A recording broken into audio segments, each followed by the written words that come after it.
Hello and welcome to the Solutions Lab. We are working on problem number 30 from exercise 1.11. And here's that beautiful equation that we're going to be manipulating, trying to solve for y2. y2, the variable of interest.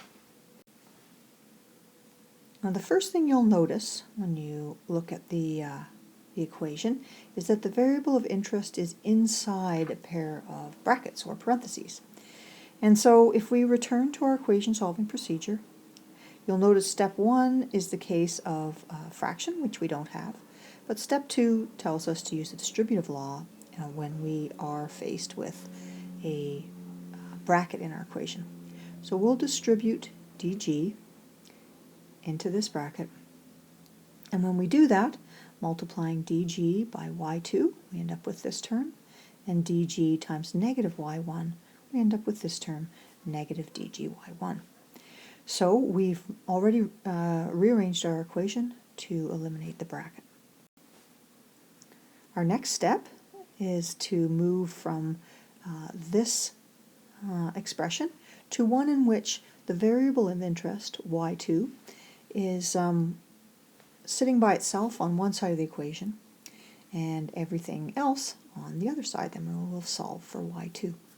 So our first step in that direction is to look at this term here. It's on the right side of the equation. It does not contain the variable of interest y2. So we want to keep this term that does contain y2 on the right hand side and move this term that does not contain y2 over onto the other side. That way we'll have every term that does not contain y2 on the left-hand side of the equation and just dg y2 on the right-hand side of the equation.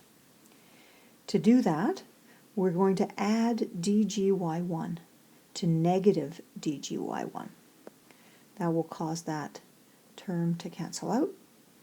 And because we added it to the right-hand side, we also must add it to the left-hand side of the equation.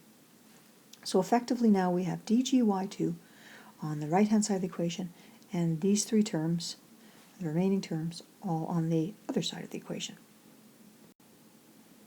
Our last step is to complete the problem, is to divide by dg. That's the coefficient of y2, the variable of interest.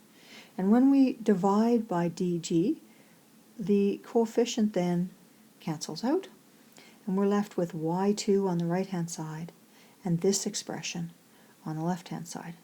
See how we're dividing both sides of the equation by dg. Cancels out on the right-hand side, leaving us with y2, and remains on the left-hand side in the form of this final expression. So you can kick this one out of your life.